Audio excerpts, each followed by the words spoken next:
أعوذ بالله من الشيطان اللعين الرجيم بسم الله الرحمن الرحيم اللهم صل على محمد وآل محمد وعجل فرجهم السلام علیکم ورحمۃ اللہ وبرکاتہ۔ مولا متقیان کا کلام ہے، خطبہ نمبر 32 نہج البلاغہ سے۔ فرماتے ہیں، اے لوگو، ہم ایک ایسے کج رفتار زمانہ اور ناشکر گزار دنیا میں پیدا ہوئے ہیں کہ جس میں نیکوکار کو خطا کار سمجھا جاتا ہے اور ظالم اپنی سرکشی میں بڑھتا ہی جاتا ہے۔ جن چیزوں کو ہم جانتے ہیں ان سے فائدہ نہیں اٹھاتے، اور جن چیزوں کو نہیں جانتے انہیں دریافت نہیں کرتے۔ اللہ اکبر۔ جن کا علم ہمیں اللہ پاک نے دے دیا اس پر عمل نہیں ہم کر رہے، اور جن چیزوں کو نہیں جانتے اس کو حاصل کرنے کی ہم کوشش نہیں کر رہے، اور جب تک مصیبت آ نہیں جاتی ہم خطرہ محسوس نہیں کرتے۔ اس زمانے کے لوگ چار طرح کے ہیں۔ کچھ وہ ہیں جنہیں مفسدہ انگیزی سے مانے صرف ان کے نفس کا بے وقعت ہونا، ان کی دھار کا کندھا ہونا اور ان کے پاس مال کا کم ہونا ہے۔ اور کچھ لوگ وہ ہیں جو تلوار سونتے ہوئے اعلانیہ شر پھیلا رہے ہیں، اور انہوں نے اپنے سوار اور پیادے جمع کر رکھے ہیں صرف کچھ مال بٹورنے یا کسی دستہ کی قیادت کرتے یا ممبر پر بلند ہونے کے لیے۔ انہوں نے اپنے نفسوں کو وقف کر دیا ہے اور دین کو تباہ و برباد کر ڈالا ہے۔ یہ دوسری طرح کے لوگ ہیں۔ مولا متقیان فرما رہے ہیں، کتنا ہی برا سودا ہے کہ تم دنیا کو اپنے نفس کی قیمت اور اللہ کے یہاں کی نعمتوں کا بدل قرار دے دو، نعمتوں کا بدل قرار دے لو۔ اور کچھ لوگ وہ ہیں جو آخرت والے کاموں سے دنیا طلبی کرتے ہیں۔ اللہ اکبر۔ یعنی کہ دین سے پھر وہ اپنی دنیا کو طلب کرتے ہیں، دین کو یعنی بیچتے ہیں۔ مجھے تو یہ سمجھ آ رہی ہے دینی چیزوں کو بیچ کے انہوں نے اپنی دنیا بنائی ہوئی ہے۔ اللہ اکبر۔ مولا متقیان فرماتے ہیں، اور کچھ لوگ وہ ہیں جو آخرت والے کاموں سے دنیا طلبی کرتے ہیں اور یہ نہیں کرتے کہ دنیا کے کاموں سے بھی آخرت کا بنانا مقصود رکھیں، یعنی دنیا کے کاموں کو آخرت سے جوڑ دینا چاہیے، وہ یہ نہیں کرتے۔ اللہ اکبر۔ اور یہ نہیں کرتے کہ دنیا کے کاموں سے بھی آخرت کا بنانا مقصود رکھیں، یہ اپنے اوپر بڑا سکون و وقار طاری رکھتے ہیں۔ اللہ اکبر۔ یا اللہ ہم ایسے نہ ہوں۔ آہستہ آہستہ قدم اٹھاتے ہیں اور دامنوں کو اوپر کی طرف سمیٹتے رہتے ہیں، بڑے وقار کا مظاہرہ کرتے ہیں اور اپنے نفسوں کو اس طرح سنوار لیتے ہیں کہ لوگ انہیں امین سمجھ لیں، یعنی ایک طرح کا ڈھونگ رچاتے ہیں۔ یہ لوگ اللہ کی پردہ پوشی سے فائدہ اٹھا کر اس کا گناہ کرتے ہیں، اور کچھ لوگ وہ ہیں، یہ چوتھی قسم آ رہی ہے، اور کچھ لوگ وہ ہیں جنہیں ان کے نفسوں کی کمزوری اور ساز و سامان کی نافرہمی ملک گیری کے لیے اٹھنے نہیں دیتی۔ ان حالات نے انہیں ترقی و بلندی حاصل کرنے سے درماندہ و عاجز کر دیا ہے، اس لیے قناعت کے نام سے انہوں نے اپنے آپ کو آراستہ کر رکھا ہے۔ وہ اس کو پھر قناعت کا نام دیتے ہیں۔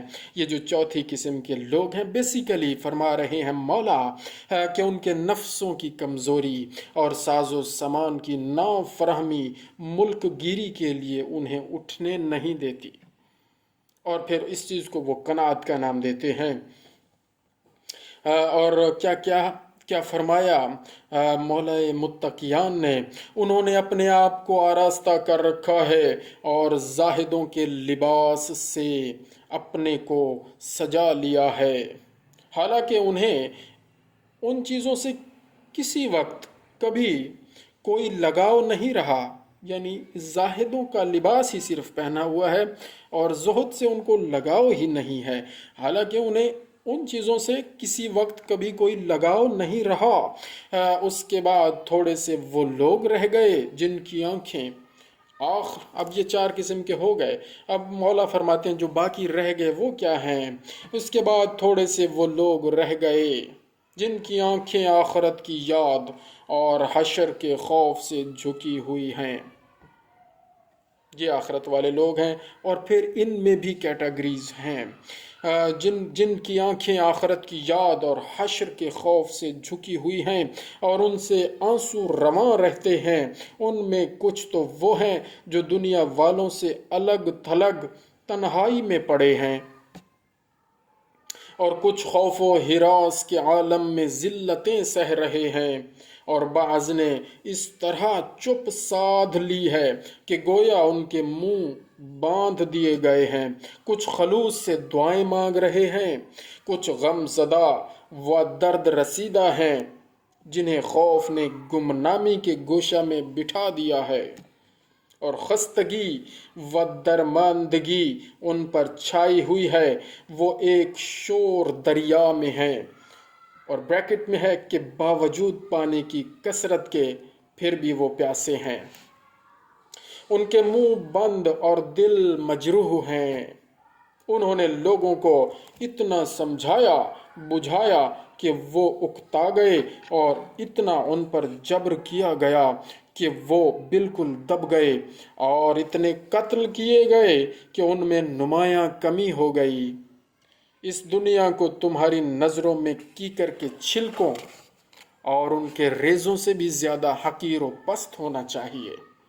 مولا متقیان فرماتے ہیں اس دنیا کو تمہاری نظروں میں، ہمارے لیے یہ ظاہر ہے کلام مولا متقیان ہے، اس دنیا کو تمہاری نظروں میں کیکر کے چھلکوں اور ان کے ریزوں سے بھی زیادہ حقیر و پست ہونا چاہیے، اور اپنے قبل کے لوگوں سے تم عبرت حاصل کر لو، اس کے قبل کہ تمہارے حالات سے بعد والے عبرت حاصل کریں۔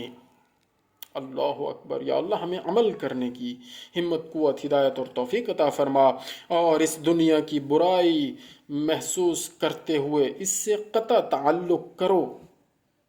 مولا متقیان فرماتے ہیں اور اس دنیا کی برائی محسوس کرتے ہوئے، یعنی ادراک ہونا چاہیے کہ کیا غلط چیزیں ہیں اس دنیا میں، اس دنیا کی برائی محسوس کرتے ہوئے اس سے قطع تعلق کرو، اس لیے کہ اس نے آخر میں ایسوں سے قطع تعلق کر لیا جو تم سے زیادہ اس کے والا و شیدا تھے۔ یعنی اس دنیا کی بات ہو رہی ہے، اس دنیا نے آخر میں ایسوں سے قطع تعلق کر لیا جو تم سے زیادہ اس کے والا و شیدا تھے، جو دنیا کے تم سے زیادہ طلبگار تھے۔ تو دوستو یہ دنیا ظاہر ہے مختصر ہے اور ختم ہونے والی ہے، آخرت کی زندگی حتمی ہے، دائمی ہے، اس کے لیے محنت و کوشش جاری رکھنی چاہیے۔ اللہ تعالیٰ سے دعا ہے ہمیں ریاکاریوں سے اور ہر برائی سے نجات عطا فرمائے، دنیا کی برائی محسوس کرتے ہوئے اس سے قطع تعلق کرنے والا اللہ کریم ہمیں بنا دے، اور ہماری نظروں میں بھی اللہ کریم اس دنیا کی حقیقت کو کیکر کے، جیسے مولا متقیان نے فرمایا، کیکر کے چھلکوں اور ان کے ریزوں سے بھی زیادہ حقیر و پست کر دے، اور ہمیں آخرت کے لیے عمل کرنے والا بنا دے، اور ہمیں آخرت سے محبت کرنے والا بنا دے۔ یا اللہ یہ ہمارا پڑھنا اور ہم سب کا، اور جو بھی جب بھی اس کو سنیں ہماری زندگی میں یا ہمارے بعد، ان کے لیے بھی یہ صدقہ جاریہ اور توشہ آخرت قرار دے۔ آمین بجاہ النبی الکریم، بجاہ النبی الکریم۔ اللہم صل علی محمد و آل محمد وعجل فرجہم۔